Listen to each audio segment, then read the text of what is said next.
এই ভিডিওটা ছিল রথের দিনে। তো সেদিন আমি আর মা বিকেলবেলায় ভাবলাম একটু বাজারে যাই, কারণ সেদিনকে সোনার দোকানেও একটা মানে ওই কার্ড দেয় না, আর ওই কারণে গেছিলাম। আর তার একটা কারণ ছিল যে পুচকুর জন্য আমরা কিছু একটা আনবো আমি আর মা মিলে, আর যেহেতু দাদা বৌদির অ্যানিভার্সারি ছিল তার জন্য একটা কেক আনবো। তো যাই হোক আমি আর মা বেরিয়ে পড়েছি বিকেলবেলায়।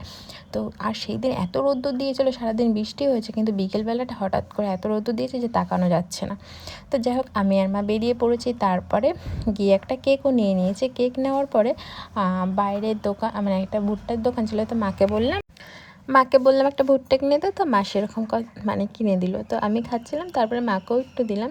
তো আমার কাছে ভুট্টাটা বেশ ভালো লাগে, তাই আমি খাচ্ছিলাম। মা দুবার খেয়ে বললো আমি আর খাবো না। তো আমিও পুরোটা খাইনি, বাড়ি নিয়ে এসেছি। বাড়ি এসে তারপরে পুরোটা খেয়েছি। তো এরপরে আবার হাঁটতে হাঁটতে ফুচকাও খেয়েছিলাম আমি আর মা। আর যেহেতু রথের দিন তাই রাস্তাতে বললাম, মা বলে চল টোটো করে যেতে, আমি বললাম না চলো হেঁটে হেঁটেই যাই। তো অনেকটা হাঁটার পরে তারপর আমার মা বললো চল টোটো করে যাই, সোনার দোকানে এতটা হেঁটে যেতে পারবো না। সোনার দোকানে গেছি কিন্তু সোনা কিনে নিই। যাই হোক, আর এই যেহেতু এত মেলা বসেছিলো তাই পুচকুটার জন্য খেলনা নিয়েছিলাম। দাদা খেলনা কিনে দিয়েছিলো। আমাদের বাড়ি আরও দুটো তার থেকে একটু বড় পুচকু আছে, তাদের জন্য খেলনা নিয়েছি। আর এদিকে রাস্তায় রথটা না দেখতে দেখতে এসেছি। রাস্তায় না অনেক রথ দেখেছি, তো এই দুটোই তোমাদের সাথে শেয়ার করলাম। আর এইদিকে আমি কেকটা নিয়ে বাড়ি আসছিলাম। আর পুচকুর জন্য একটা জিনিস নিয়েছি, সেটাও তোমাদের দেখাও। মানে ওই যে দেখো গলায় যে চেনটা দেখা যাচ্ছে না, ওটা আমি আর মা মিলে পুচকুকে দিয়েছি।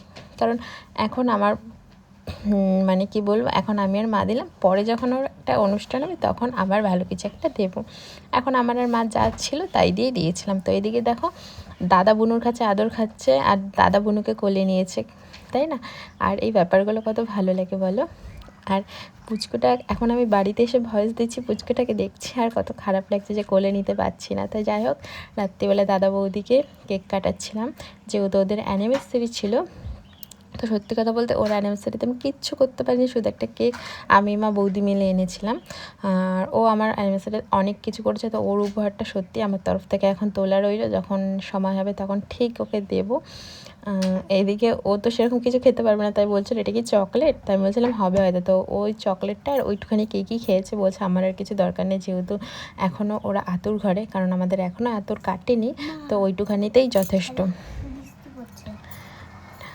আর এইদিকে সবাই ছিল, তারপরে কেকটা সবাইকে দিলাম, সবাই খেলো। আমি কিন্তু সেই দিন আর কেক খাইনি, কারণ পরের দিনও দিদি আসবে, তারপরে আমি খাবো।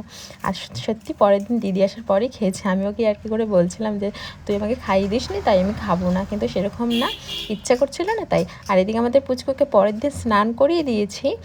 আর স্নান করিয়ে দেওয়ার পরেও নিজের গালটা নিজে টিপে ঘুমাচ্ছিল, মানে দুধু খাচ্ছিল। ওর মা ছিল না, ওর মাও স্নান করছিল। তো এই মুহূর্তগুলো এখন সত্যি দেখছি আর মায়া লাগছে। সত্যি যখন আসার হয়, মানে 10টা দিন ওর সাথে থেকেছি, এত ওকে ঘুমাতে দিইনি, তারপরে মানে কোলে কোলে নিয়ে রেখেছি। আর এখন বিকেলবেলায় মা ওকে, এটা কিন্তু 2 দিনের ভ্লগ মিলিয়ে হচ্ছে। তো বিকেলবেলায় মা ওকে তেল মাখাবে বলে ওকে ড্রেসটা চেঞ্জ করে শুধু একটা ন্যাকড়া জড়িয়ে রেখেছিলাম। আর এইদিকে রাত্রিবেলায় ওর মা বাবার সাথে ঝগড়া করছিলো, ওর বাবা একটু বাইরে গেছিলো। আর এদিকে আমি ওর সাথে কথা বলছিলাম যে কালকেই তো আমি চলে যাব, তখন কি হবে, এত রাত্রিবেলায় কে কোলে নেবে, কার সাথে এত কথা বলবে, কার সাথে এত দুষ্টুমি করবে। তো সেইগুলোই মায়া জিনিসটা এতটাই একটা কি বলবো না, মায়ার জিনিস না, কি বলবো। ওকে দেখছি আর এখন বাড়ি এসে আমি এত মিস করছি ওকে, না কোলে নিতে পারছি, ওই ভিডিও কলে তো কথা বলছি, আর কি করব বলো। আমারও তো পরিস্থিতিটা এমন হয়ে গেছে যে আমাকে এখানে আসতেই হবে।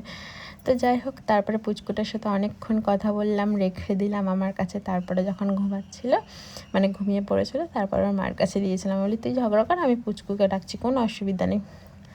আর ও আমার গালের সাথে গাল ঠেকিয়ে আদর খাচ্ছিল। তো আর কি বলবো বলো, রথের দিনের ভিডিও এতদিন পর দেখছি। আর কেমন লাগলো এই ছোট্ট ব্লগটা, তোমরা অবশ্যই একটা কমেন্ট করে জানিও। সত্যি কথা বলতে ইউটিউবের ব্লগগুলো দেখছি ভালোই ভিউ যাচ্ছে, তো এইভাবেই তোমরা যদি ভালোবাসা দিতে থাকো, তার পাশাপাশি যদি একটা লাইক করো, তাহলে আমি আরও অনুপ্রেরণা পাই ভিডিও ছাড়ার। ভালো লাগে, যেহেতু আমার ভিডিও করতে ভালো লাগে, তাই আমি কিন্তু